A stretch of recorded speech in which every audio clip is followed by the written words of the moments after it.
All satellites are assigned one or more sets of frequencies for interacting with a network of Earth stations.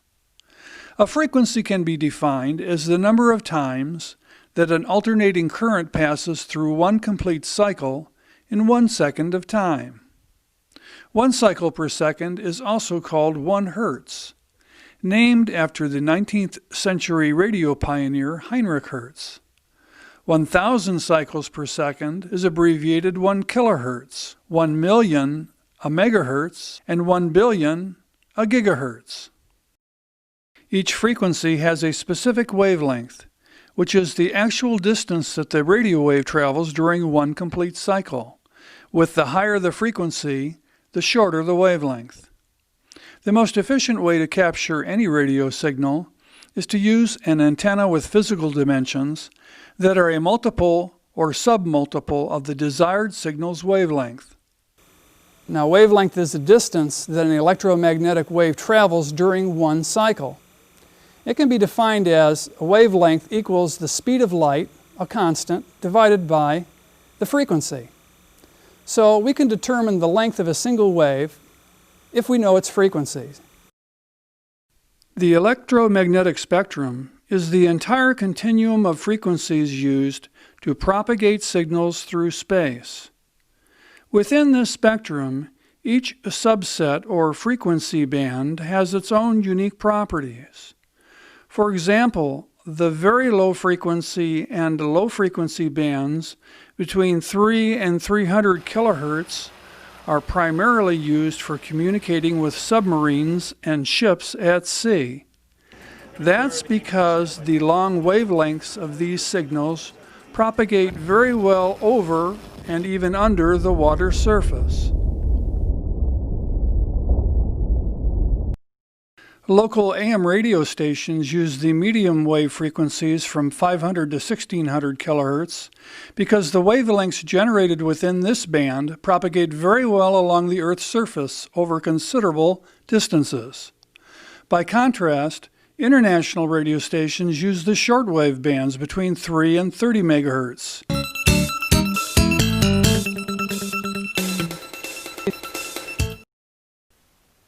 Uplinks come in two basic configurations.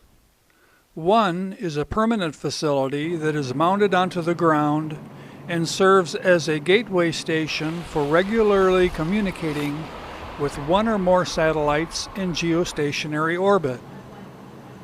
Fixed uplinks are often used to distribute live or tape events to millions of satellite receive sites via domestic or international spacecraft. These facilities at Intelsat, for example, contain the technical expertise and resources needed to support full bandwidth audio and video for viewing virtually any place in the world. The other type of satellite uplink now in use worldwide is the mobile teleport, which can transmit from almost any conceivable location reached by road. Live sporting events, for example, can be broadcast live right from the site of the event itself. Finally, breaking his silence. Today's mobile teleports operate almost exclusively in the Ku band frequency range. Since these transportable terminals do not share their frequencies with terrestrial microwave systems, they can arrive on the scene without having to worry about causing interference to other communication networks down on the ground. News organizations can therefore move a satellite news gathering vehicle, or SNG, quickly from site to site to uplink news stories as they happen. Some Ku-band uplinks can even function as miniature TV studios. This particular Unisat vehicle, which contains rack-mounted recording, playback, and monitoring facilities, can put a signal onto any given satellite within 15 minutes of arriving on the scene.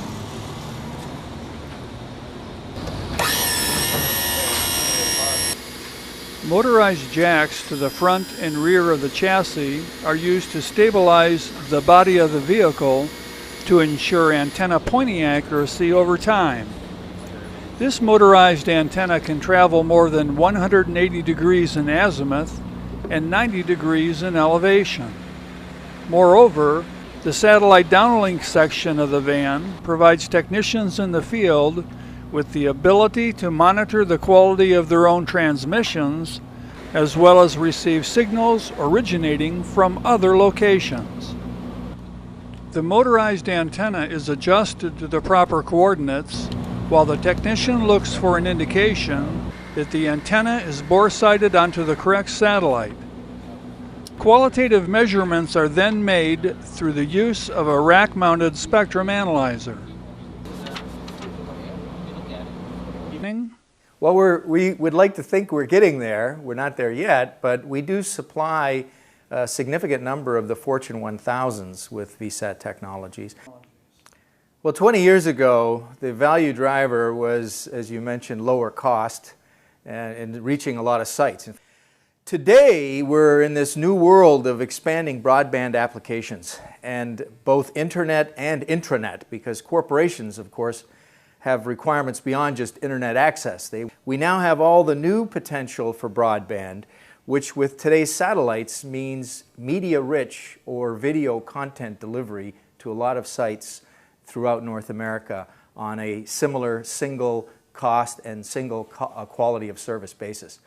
And what's important is the companies that in this realm of emerging broadband don't really care about the technology. They want a certain grade of service, they want it to be fully managed, and so we're seeing opportunities, and our business is evolving as well to follow this trend, where as a managed service provider, VSATs are very much an integral part of a combination of technologies, whether DSL, cable modem, fiber. It's not the case anymore that one technology does it all the best. VSATs are an important part, but it's very much now an integral part of an IT strategy that covers multiple technologies. VSATs have come down in size and cost dramatically by 10 to 20 times, depending on what year you measure. And we're now in a mode where, in fact, the fastest growing part of our Hughes business is consumer satellite broadband.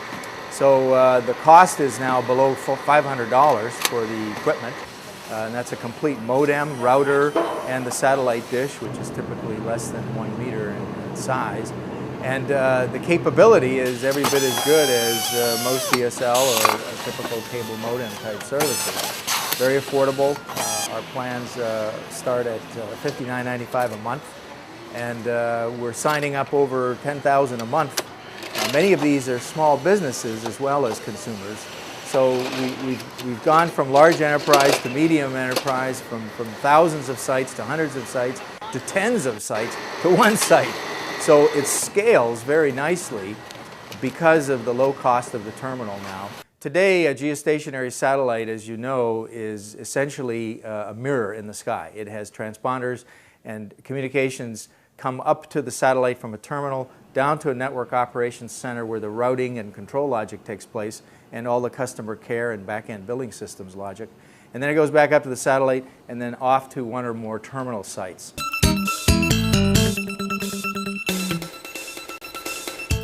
As the opening years of the 21st century have repeatedly demonstrated, all ground-based communication systems can be devastated by both natural disasters and terrorist attacks. Satellite is the only true alternative path to any terrestrial technology. So whether the network is fiber, DSL, cable modem, landline, twisted pair, doesn't matter. It's subject to the same conditions of a disaster should it strike, whether physical or natural. 9/11 was a horrific wake-up call that revealed just how ill-prepared many government agencies were when it came to dealing with the communications problems that can take place in the wake of a massive disaster. One of the biggest problems that they had is when the towers collapsed, they brought all the communications infrastructure for that area of Manhattan with them down into the hole. The third stage of deployment is to roll in a portable VSAT like this one, which Hefner says represents the real backbone of the response team's communication system. This mobile trailer unit has its own built-in generator, satellite modems, and even an auto-acquisition antenna.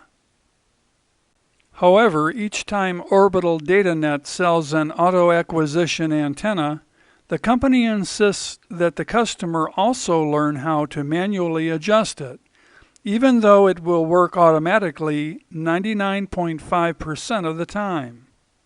It's that other half of 1% that gets those phone calls at 3 in the morning when you hear nothing but police sirens on the other end of the phone and the guy going, "We can't get a satellite locate."